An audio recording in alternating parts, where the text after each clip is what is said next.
시청자 여러분 안녕하십니까? 채널 K 뉴스입니다. 트럼프 행정부의 반이민 행정명령은 제동이 걸렸지만 뒤이어 고용 강화를 위한 이민 개혁안이 추진되고 있습니다. 가족 초청 이민을 사실상 폐지해 신규 이민 규모를 현재 절반 수준으로 축소하는 내용입니다. 공화당 톰 코튼, 데이빗 펄듀 연방 상원 의원이 다음 주 고용 강화를 위한 이민 개혁안을 발의할 예정입니다. 이 이민 개혁안은 현재의 합법 이민 제도를 송두리째 바꾸게 될 것으로 예상됩니다. 법안에 따르면 앞으로 가족 초청 이민은 시민권자의 배우자와 미성년자 미혼 자녀, 영주권자의 배우자와 미성년자 미혼 자녀로만 한정됩니다. 현재 가족이민 1, 2순위는 남기고 3, 4순위는 폐지함으로써 미국의 신규 이민 규모를 현재 절반 이하로 대폭 줄이겠다는 것이 핵심 내용입니다. 법안이 시행되면 현재 미국의 신규 이민 규모는 연간 100만 명 수준에서 첫 해 40%가량 감소되며 앞으로 10년 안에는 절반까지 줄어들 것으로 예상됩니다. 코튼 의원은 미 시민권자가 가족을 초청하는 방식을 비정상적인 연쇄 이민이라며 비판했습니다. 간호가 필요한 시민권자의 노부모에 한해서는 갱신이 가능한 비자를 발급하지만 이때에도 사회복지 서비스는 받을 수 없습니다. 추첨 영주권 제도는 없애고 난민 영주권은 제한됩니다.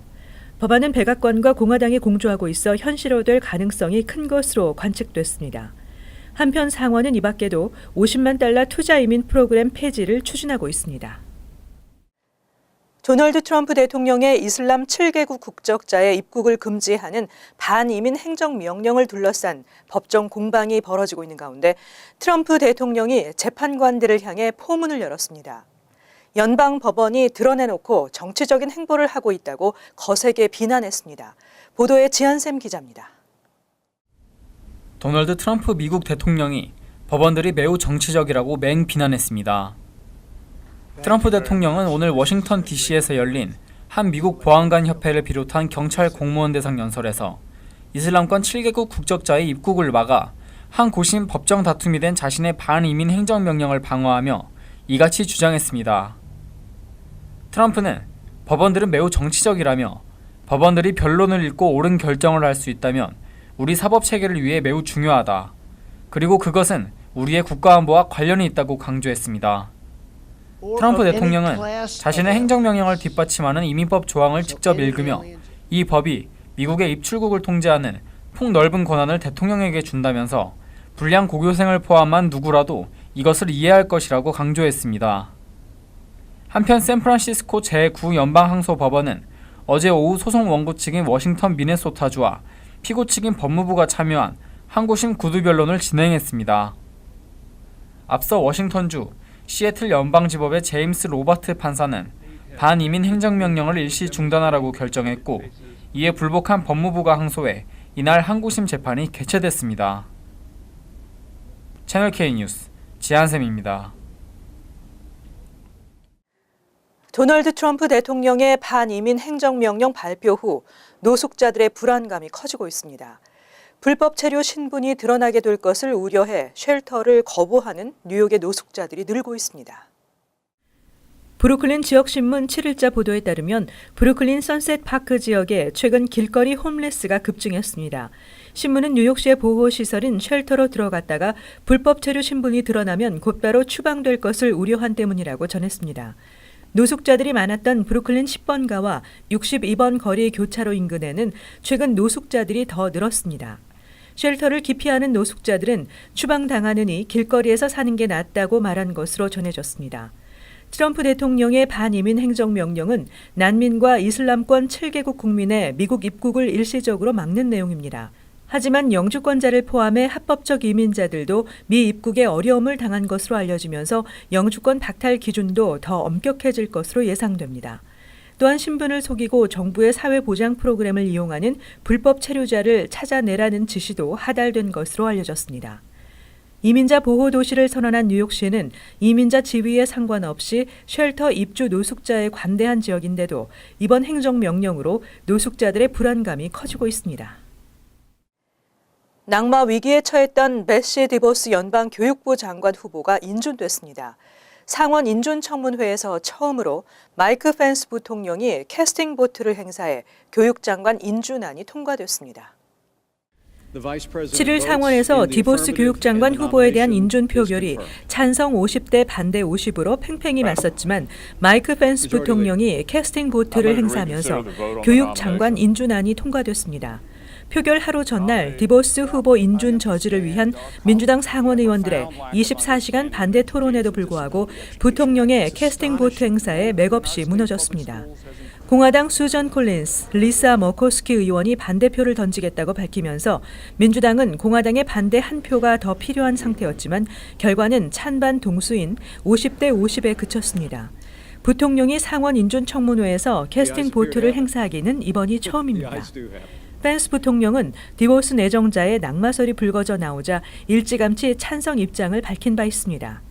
억만장자 사업가이자 공화당 계열 독지가인 디보스는 학생들이 공적 자금을 받아 사립학교를 다닐 수 있도록 해주는 바우처 제도와 차터스쿨을 강력히 지지해온 인물로 이 때문에 역사상 가장 반공립교육적 후보라는 비판을 받아왔습니다. 트럼프 대통령은 트위터에서 민주당의 디보스 인준 반대를 비판하며 디보스는 개혁가이고 우리 아이들을 위한 훌륭한 교육장관이 될 것이라고 밝혔습니다. 미 의회가 트럼프 행정부 들어 처음으로 북한 핵과 도발을 규탄하는 결의안을 발의했습니다. 상하원 외교위원회가 잇따라 북핵 청문회를 열어 대북 정책 방안 등을 논의했습니다. 결의안은 특히 미국 정부의 강력한 대북 제재와 중국의 압박을 촉구했습니다. 트럼프 행정부 들어 처음으로 대북 규탄 결의안이 발의됐습니다. 공화당 소속 조 윌슨 하원 의원은 7일 북한의 핵과 대륙간 탄도미사일 개발을 규탄하고 고고도 미사일 방어 체계에 조속한 한반도 배치를 촉구하는 결의안을 발의했습니다. 에드 로이스 하원 외교위원장을 비롯해 민주공화 의원들이 서명한 이 결의안은 한반도 내 미국인과 동맹국을 보호하기 위한 미사일 방어 체계에 대해 미국의 지지를 재확인한다고 적시했습니다. 결의안은 또 방산협력, 기술개발, 합동훈련 등을 통한 한미 양국 간의 안보 협력을 유지하고 동맹 강화 등을 지지한다는 내용을 담고 있습니다. 특히 미국 정부에 가능한 모든 대북 경제 제재를 부과했습니다. 중국에 대해서는 북한 지도부를 압박할 것을 촉구하고 북한에 대한 지원과 무역을 축소해 핵과 미사일 프로그램을 포기하도록 유도했습니다. 북한의 대륙간 탄도미사일 위협에 대한 미국의 방위 공약 재확인, 한일 군사정보보호협정 지지 등의 내용도 담겼습니다. 한편 빅터 차 미 전략국제문제연구소 한국 석좌 교수는 트럼프 행정부 임기 내 북한 핵미사일 위기가 닥칠 수 있다면서 특히 북한은 트럼프 행정부 임기 초반 핵실험이나 대륙간 탄도미사일 시험 발사 등 도발에 나설 가능성이 크다고 밝혔습니다. 중단됐던 외국인 모병 프로그램 매분이 프로그램이 올해 9월 30일까지 연장됐습니다.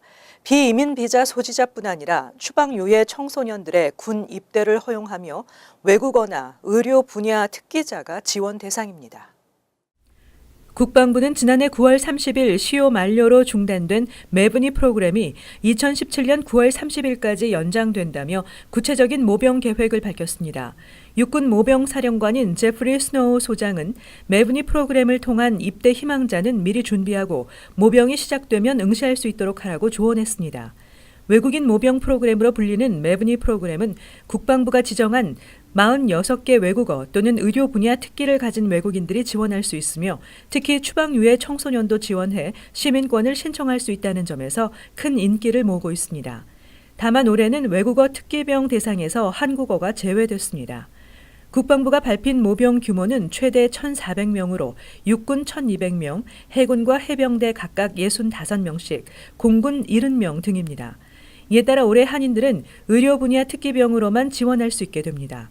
매분야에 지원하려면 학생 비자, 취업 비자, 교환 방문 비자, 주재원 비자 등 비이민 비자 소지자도 가능하지만 신청 직전까지 합법 체류 신분을 유지하고 있어야 합니다. 또 난민 지위를 인정받았거나 망명 승인을 받은 경우 임시 보호 신분자도 신청이 가능합니다. 뉴욕시 비닐 종이봉지 유료화 정책이 1년 뒤로 연기됐습니다. 비닐봉지 유료화는 오는 15일부터 시행에 들어갈 예정이었지만 주의회 정치인들과 서민들의 강한 반대로 제동이 걸렸습니다. 지난 6일 뉴욕주 상원을 통과한 일회용 비닐 종이봉지 5센트 부과 연계안이 다음 날 하원에서도 가결됐습니다. 법안은 쿠오모 주지사가 아직 입장을 밝히고 있지 않지만 주 상하원에서 초당적으로 통과된 만큼 이변이 없는 한 주지사의 서명은 확실시되고 있습니다. 이로써 오는 15일부터 시행 예정인 뉴욕시 비닐봉지 유료화 정책은 1년 후로 연계됐습니다. 법안에는 올해 뉴욕시 선거를 통해 새롭게 선출되는 뉴욕시장과 뉴욕시 의원들이 시행 여부를 다시 결정하도록 한다는 내용을 담고 있습니다. 이번 결정에 시정부는 크게 반발하고 있으며 일부 뉴욕주 의원들도 시정부 정책은 당연히 시의원들이 결정하도록 해야 한다며 시의회의 결정을 주의회가 이런 식으로 뒤집는 것은 크게 잘못된 것이라고 밝혔습니다. 봉지 유료화 조례는 빌 드블라지오 뉴욕시장과 멜리사 마크 비베리토 시의회 의장의 전폭적인 지지 아래 지난해 6월 시의회를 통과하고 10월부터 시행에 들어갈 예정이었으나 결국 주의회 정치인들에 의해 제동이 걸린 상태입니다. 서민층의 강한 반대도 한몫을 했습니다. 뉴욕시가 써니사이드 야드 재개발 프로젝트를 발표했습니다. 퀸즈보로 플라자 인근 180에이커의 아파트, 학교, 공원과 상업용 공간을 개발하는 것입니다.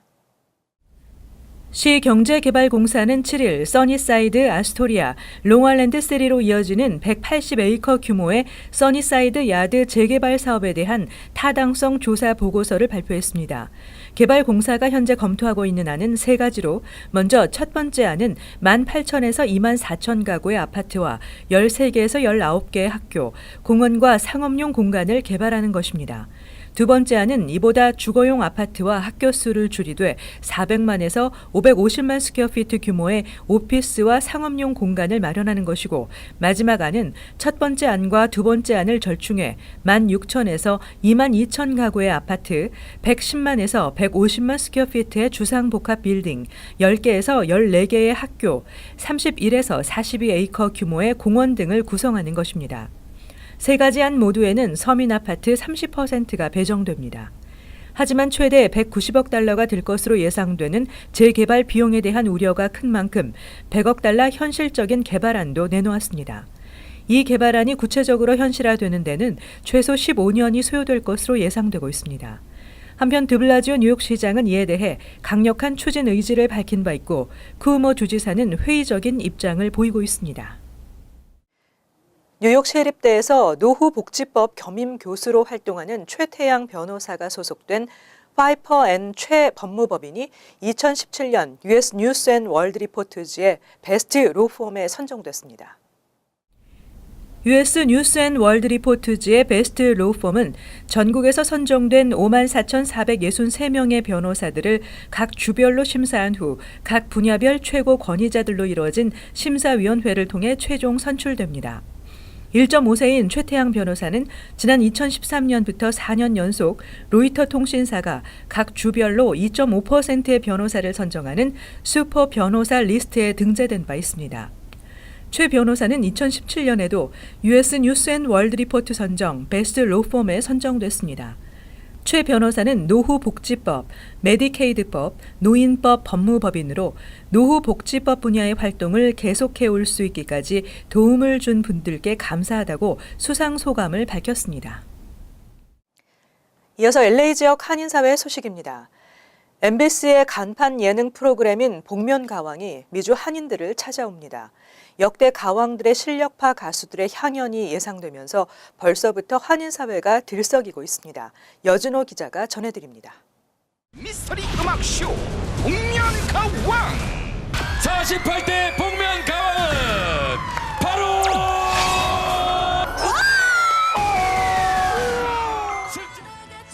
MBC 예능에 흥행몰이를 하고 있는 미스터리 음악쇼 복면가왕. 매회 예측 불가능한 반전 무대로 폭발적인 반응을 이끌어내고 있는 복면가왕이 오는 3월 뉴욕과 LA에서 콘서트를 개최합니다. 미주 지역 한인 시청자들의 뜨거운 인기에 힘입어 역대 가왕을 비롯한 출연진들이 한자리에 모인 겁니다. 복면을 쓴 역대급 가수들의 방문 소식에 한인들의 기대감은 이미 한껏 달아오르고 있습니다. 그 LA에서 열리면 영광이지. 그럴 때는 LA 사람들은 또 다 보게 돼 있지. 네? 평소에 즐겨보는 프로라 꼭 가보고 싶어요. 저는 갈 거예요, 친구하고. 예. 우리가 옛날 노래들, 우리가 옛날에 들었던 노래들이 다시 이렇게 재조명되면서 그 노래에 대한 다른 매력 그런 것도 느낄 수 있었어요. 이번 콘서트엔 가왕 출신을 비롯해 뛰어난 가창력을 가진 8명의 출연진과 복면가왕 메인 MC인 김성주가 직접 진행을 맡으며 더욱 탄탄하고 흥미진진한 공연을 선보일 예정입니다. 특히 한국 공연에 못지않는 대규모 음향시설과 무대 연출은 관객들의 즐거움을 배가시키는 묘미가 될 전망입니다. 이번 공연은 복면가왕 프로그램을 통해서 우승한 역대 가왕들이 한자리에 모여서 미주 교민 여러분께 아주 화려하고 멋진 공연을 펼칠 예정입니다. 기대하셔도 좋습니다. 나이, 신분, 직종을 숨긴 편견 없는 무대를 모토로 진정성 있는 노래를 추구해온 복면가왕. 가면을 쓴 8명의 가수들이 한인들의 눈과 귀를 자극하며 또 한 번의 특별한 반전 무대를 선보일 것으로 기대됩니다. MBC 뉴스 여준호입니다. 캘리포니아주를 비롯해 미 전역 15개 주에 유통된 애완견 사료용 통조림에서 안락사 성분이 검출돼 리콜 조치됐습니다. 동물 사료 전문 회사 에벤저스 도겐 캣푸드는 애완견용 소고기 통조림인 헝크 오브 비프의 일부 제품에서 안락사에 사용되는 진정제 성분인 펜토바르비탈이 검출돼 관련 제품을 모두 리콜한다고 밝혔습니다. 관계자에 따르면 현재까지 리콜 제품과 관련해 애완견의 이상 증세가 보고된 사례는 모두 5건이며 이 가운데 1마리는 치료를 받다 죽은 것으로 알려졌습니다. 리콜 대상은 2016년 6월 6일부터 6월 13일 사이에 제조되고 유통기한이 2020년 6월까지인 헝크 오브 비프 제품이며 리콜과 관련된 자세한 사항은 해당 회사의 웹사이트를 통해 확인할 수 있습니다. 이어서 월드리포트입니다. 태국 남부 지역은 새해 들어 계속된 폭우로 큰 피해를 입었는데요. 망연자실한 주민들에게 뜻밖의 선물이 밀려오고 있습니다. 홍수로 불어난 강물에서 황금이 나와 때 아닌 골드러시가 펼쳐지고 있습니다. 새해 벽두부터 최악의 홍수 피해가 발생한 태국 남부 지역. 30년 만에 최대 폭우로 농경지는 물론 주택가까지 완전히 물에 잠겼고 수십 명이 목숨을 잃었습니다. 지금은 비가 멈췄지만 아직도 침수된 지역이 적지 않아 주민들은 여전히 배를 타고 이동합니다.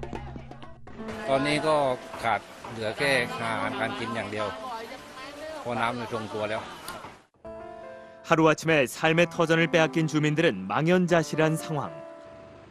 그런데 이들에게 뜻밖의 선물이 밀려왔습니다. 강변에 위치해 특히 홍수 피해가 컸던 방사판 지구.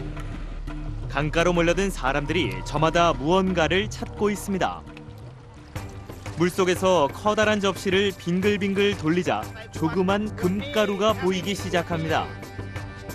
금을 캐던 폐광이 많은 방사판 지구에 폭우가 쏟아지면서 엄청난 양의 토사가 유출돼 폐광 속에 묻혀있던 금이 쏟아져 나온 겁니다. น้ำท่วมแล้วแทงทองมาบางคนก็ได้2 บาทบางคนก็ได้บาทนึงอะไรอย่างเงี้ยจ้ะแล้วทีนี้เราก็อยากจะลองมั่ง 강에서 금이 나온다는 소문이 돌자 인근 주민들은 물론 다른 지역 사람들까지 금을 찾으러 몰려들고 있습니다. 커다란 금덩이는 아니라 해도 운이 좋으면 몇 시간 만에 짭짤한 수입을 올릴 수 있다고 합니다. แค่คว้าเลี้ยงพั่วกระป๋องลงมาในคลอง 4-5 ชั่วโมงเขาก็จะได้ทองกลับขึ้นไปขาย 막대한 홍수 피해를 당장 만회할 정도는 아니지만 반짝이는 금을 보면 새로운 희망이 생긴다는 게 주민들의 설명입니다. เพราะว่าบ้านน้ำท่วมยังเก็บขี้โคลนไม่หมดเลยพอดีมันเครียดก็เลยมาล่อนเผื่อจะโชคดีมั่งอะไรมันก็ไปกับน้ำหมดเสาไฟฟ้านี่ไม่เหลือสักต้นเลย 주민들은 홍수 뒤에 찾아온 황금 선물을 자연이 주는 보상으로 여기며 재기의 의지를 다지고 있습니다. 이어서 간추린 소식입니다. 김백규 애틀란타 전 한인 회장은 8일 일본군 위안부 피해 할머니들을 기리는 평화의 소녀상을 국립민권인권센터에 설립하기로 했다고 밝혔습니다. 이번 소녀상 건립은 김 전 회장과 애틀란타 한인들이 중심이 돼 지난 3년간 추진됐으며 소녀상이 건립되면 미국에서는 3번째가 됩니다. 하지만 이 소식이 알려지면서 일본 정부와 극우 단체들의 방해 공작이 예상되고 있습니다. 유나이티드 항공은 8일 새벽 5시쯤부터 컴퓨터 시스템의 문제로 일부 항공편 운항이 지연됐다고 밝혔습니다. 이로 인해 오전 11시 시카고 오헤어 국제공항에서는 항공편 80편이 운항 지연됐습니다. 이외에도 리버티 국제공항 87편, 휴스턴 부시 인터컨티넨탈 공항 75편, 워싱턴 DC 댈러스 국제공항 37편 등에도 지연이 발생했습니다. 미국의 소리방송은 8일 지난달 탈북자 1명이 난민 자격으로 미국에 입국했다고 보도했습니다. 연방 국무부 난민 입국 현황 자료에 따르면 지난달 12일 20대 여성 탈북자가 미국에 입국해 서부 애리조나주에 정착했습니다. 이로써 2006년 이후 미국에 입국한 탈북 난민은 총 212명으로 늘었습니다. 이들은 미국 정착 1년 후 영주권을 받을 수 있고 5년이 지나면 시민권을 신청할 수 있습니다. 전국에서 5년 연속 최고로 비싼 자동차 보험료는 뉴저지주로 나타났습니다. 뉴저지주 자동차 보험료는 전국 보험감독관 협회가 최근 발표한 2010년부터 2014년까지 50개 주 가운데 가장 비싼 것으로 집계됐습니다. 실제로 지난 2014년 뉴저지주의 풀커버 자동차 평균 보험료는 차량 한 대당 $1,263로 조사됐습니다. 가장 저렴한 아이오와주는 $581였습니다. 다음은 환율과 증권 소식입니다.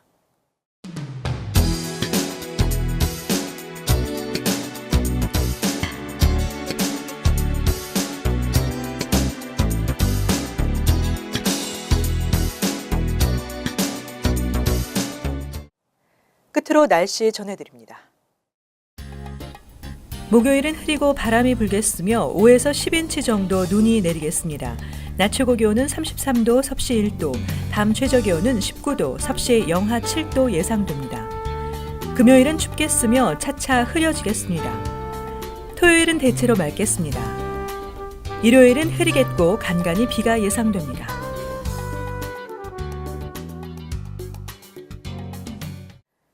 항상 여러분과 함께하는 채널 K 뉴스 여기서 마칩니다. 시청해주신 여러분 고맙습니다.